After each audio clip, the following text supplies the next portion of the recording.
Good morning to you all, special good morning to all our frequent viewers in Cameroon and around the world.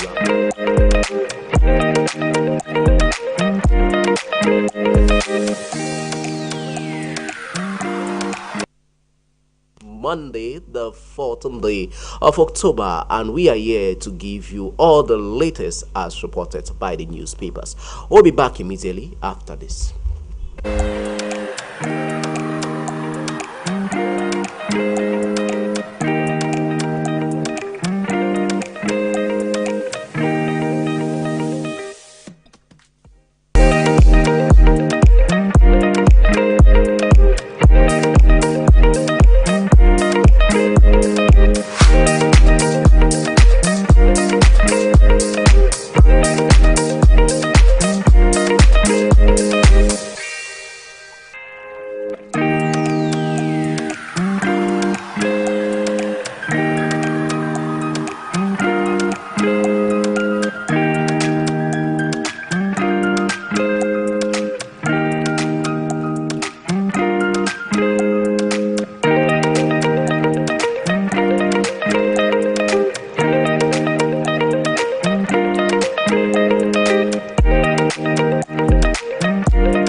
Once more, you're heartily welcome back to the program. For presentation, I am attending Larry Kevin Tabot, and we dive onto the first newspaper. This is the first phase of the program, and we'll be giving you the Dawn. The Dawn is the first newspaper for this day. The paper all the way from Limbe is having as lead story. The Dawn for this morning is reporting on the happenings in Oyumojok. It says Oyumojok population heals.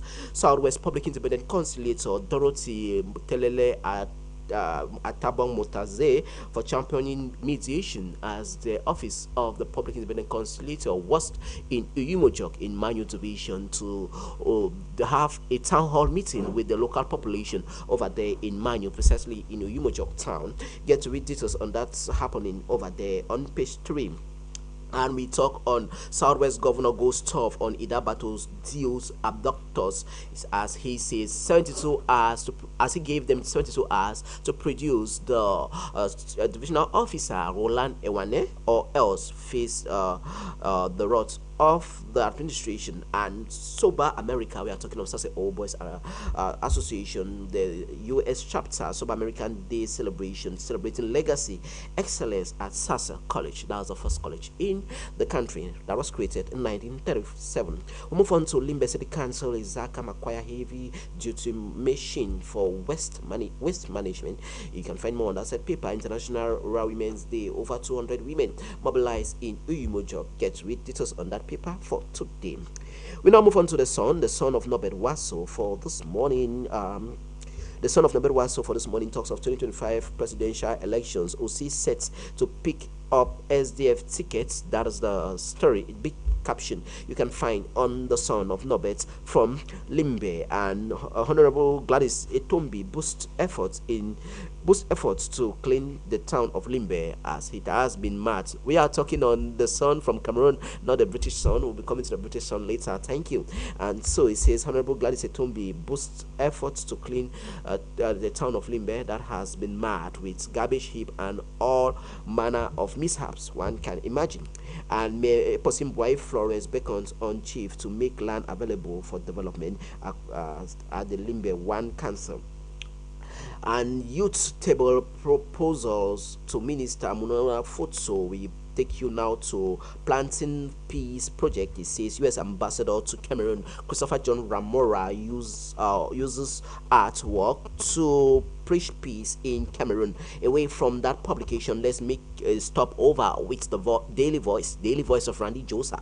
For this day, talks of 2025 elections. Akere Muna sets set for governance reform. He says unveil key pillars for new republic. We move on to U.S. Ambassador Apostolic Nuncio urge peace through children's voices. And breaking news, he talks of Cameroonian Professor Kelly Moa Kingsley elected at ITI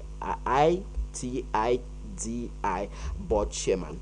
You get to read more on that said paper for this morning. The International Committee to Protect Journalists with headquarters in New York talks on the ICJ demands lifting of ban on press report about Paul Biya's health. For this follows Minister of the Administration ban on media houses not to discuss on the issue of the health state of Mr. President Paul Biya.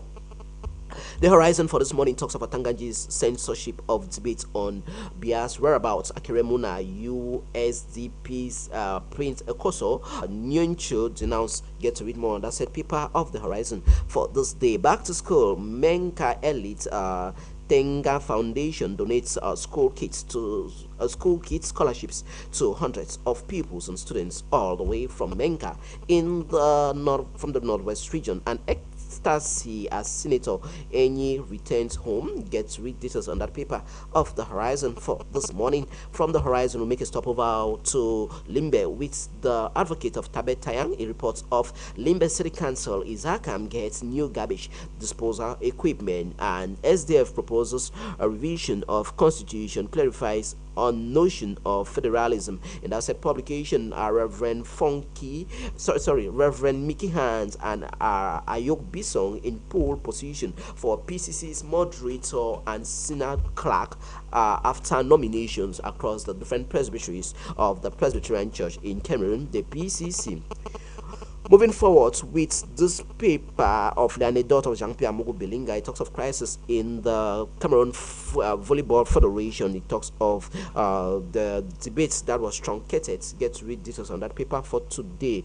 The impossible coalition, that's a question the paper is asking after SDF held a special meeting with the various party militants in their headquarters in Uzwa in Yaoundé. And moving on to the next publication for this morning, that is Sunday Ritu talks of the ban of the health of president by Territorial Administration Minister Paul Atsanganji on the various media houses surrounding the Yaoundé Douala Express roads that is still in search of tons of billions of CFA francs for the Yaoundé. Talks of the Yaoundé Express road. How to understand the colossal sum of 900 billion CFA francs that is needed for works to be Matem publisher for today, as the paper gives a comparison study to that of Cote d'Ivoire, African countries that are relatively cheaper in tarring of roads. So what's the problem with Cameroon? We'll be bringing you details in the second phase of the lesson. Moving on to the next paper for today, that is Ladies News.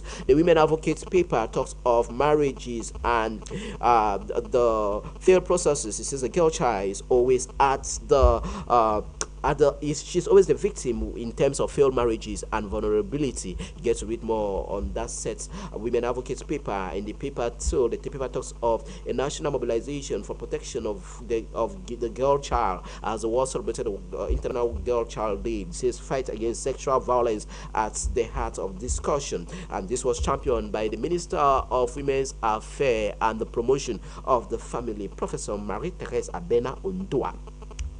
Taking you now to the guidance post of Christian Guy, talks of Konye, dreaded Amber Warlord General black rapping, 2 fighters killed, as reported by Christian Guy for this day. The guidance post implementing import substitution policy of Paul Biya. Talks of government targeting over 750,000 tons of high quality rice by 2030, according to the guidance post for this morning. From there, we now take you to I think we'll be moving on to the Nigerian tabloids. Yeah, we start off with the Nigerian Tribune. The Nigerian Tribune for this morning talks of why the Magog shoots go, according to Bode George and Edo government varsities or Pablo APC on formation of transition committee. PDP blasts Fubara, says he rejects offer to control Rivers structure. This is the governor of Rivers State, Sim Fubara, according to that paper for today. And we now move forward with this other Nigerian tabloids. Food import weaver, it talks of policy fails to take off. You can find more on that set story. After 3 months, it was introduced by the Tinubu-led administration. Kwara to build power plant, and head of Zamfara committee guards across the major states in Nigeria as attained last year, where they locked down released Nigeria out of the 36 states. You can find more on that set paper for today on Daily Trust. In that set, Daily Trust amidst 27 million housing deficits, many in the city of Abuja at the party headquarters. And in that set, we move away from that. We now take you to First News. First News talks of Akpabio's spark outrage. It says times are hard. Grab free food whenever you see it. This is the Speaker of the Senate in Nigeria, Godswill Akpabio. And Nigeria is blessed with resources, but we have squandered God's gift. This is from former President of Nigeria, Chief Dr. Olusegun Obasanjo, who gives this exclusive interview on page 30 of First News for today. Tinubu urges Nigeria stay steadfast in prayer for the nation's leaders. This follows his States of the Nation address last night. This day we wrap up this first segment of the program with this other paper. We are talking on I think we should be going now to Le Messager. Le Messager talks of SDF going the left-wing politics away. You can find more on Le Messager, sorry, Mutation, not Le Messager, Mutation for today. The paper of Thierry Diaga. Mutation talks of 2025 presidential election. So SDF going the left-wing politics way. Get to read more on that said paper in this special meeting that was held by SDF militants and the national chairman, Chief Joshua O.C. And prayers have continued pouring in for the health of Paul Biya and peace to reign in the country after a foreign news channel announced the various ministers have refuted that. With Mutation, this is what we'll put a pause on this first part of the program.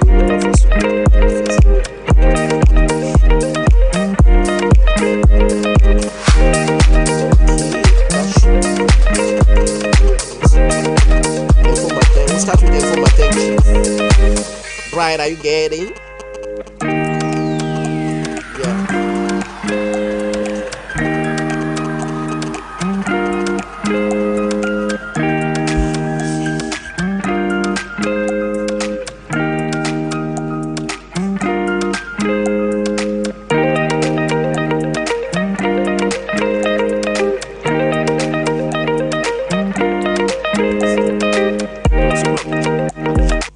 Once more, your heartily welcome back to the program, and if you are just joining us, you are on to Press Brief, where we bring you the latest happenings as reported by the print sector in Cameroon and around the world. We will be meeting our resource person for today, and our resource person for this morning is Lucas CNROC. Yeah, if I'm not mistaken, CNROC. Lucas G, good morning to you, and you're welcome. Yeah, good morning. Rehab actually is affiliated to the Cameroon Human Rights Commission, which is very important for the viewers to understand. Yeah. The role. It's all about human rights, and how do we go to make sure that, or how do we ensure that people enjoy their right as enshrined in the laws that we have in the country and the conventions that we have ratified, because Cameroon is a signatory to several conventions, and it requires that this thing should be enjoyed. The Geneva Convention, exactly. It's quite the CRC, the Convention for the Right of Girl Child, and for us to see. And all right, Lucas will go to business. We start off with the first paper, Informatem. Informatem for this morning talks of the express roads of Douala Yaoundé. It says how to understand the dire needs of 900 billion CFA francs just for the commencement of the second phase of the Douala Yaoundé express roads. This was announced by the Minister of Public Works, Emmanuel Ngannou Chumisi. And the paper gives a comparative analysis to other African countries, Namibia, Cote d'Ivoire, Nigeria, and others. Cote d'Ivoire, for instance, where they say the set stretch of roads in Cote d'Ivoire, that is Cote d'Ivoire, Yamoussoukro High Express roads, is not close to this 900 billion which is needed for just for the second phase of the program. What do you make of that, Commission? Yeah, I think Cameroon is said to be the most expensive country in Africa when you look at the cost of infrastructure development. If you look at other related courses, and she is the least in terms of most of the important things that we should also consider. For example, interested in solving the problem. That is, we have a problem that we want to solve, and we are not interested in solving the problem in the sense that at the end of the day, when you put these countries together to compare with Cameroon, you will notice that in Cameroon, we give a lot of bureaucratic reasons as to why we have such cost. For example, if you look at certain roads that have been tarred in Côte d'Ivoire and you compare them to roads that have been tarred in Cameroon, based on the quality, based on the wideness of the road, you will realize that Côte d'Ivoire has better roads if you were to compare cities. If you take the case of Yamoussoukro, that you want to put vis-a-vis two cities in Cameroon, that this person does not have anything to do with me. I am the boss. I decide on what to do. If you were to look at the aspect of the road in Cameroon, you will notice that to tar a kilometer of road in Cameroon is 3 times expensive than to tar a kilometer road in Côte d'Ivoire. It is the same with Gabon. It will be the same in many other African countries. So you want to ask yourself, is it that the materials that we are using, which of course we are importing the highest, but to imagine that if you go to countries where they do not have the Mediterranean Sea like we have, that connect, we take from Limbe, we get into the Mediterranean, and it is easier for boats and ships to come to Cameroon. That is not the case. But on the contrary, countries that do not even have such, if you go to a country like the Central African Republic, if you go to countries like Chad, though they are landlocked countries, but I'll tell you that to tie a kilometer of road in Cameroon is more expensive than those countries. Whereas if you look at their cost of importation, the cost to import materials into their country, it is higher than ours. So what exactly is the issue? It is the problem that we are now facing in Cameroon, which is the long absence of the head of state. It is the same thing with many other constructions. If you go to the other countries, as the work is ongoing, you will hear the presidency and the president, not only the ministers, they come out to watch, they come out to see, because they know that the life that they have, the billions they are actually swimming in, the billions that they are actually living large in or with, are that which was put by the people. So if you put together Africa, Cameroon has one of the most expensive public expenditure.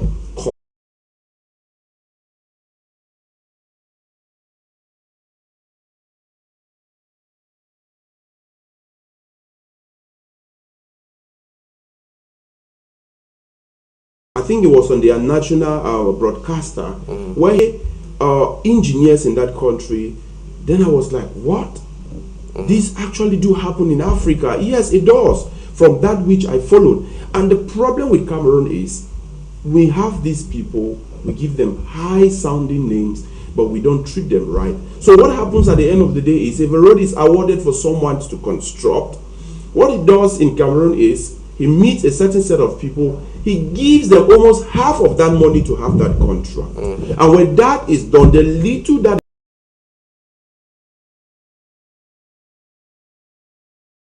one, we have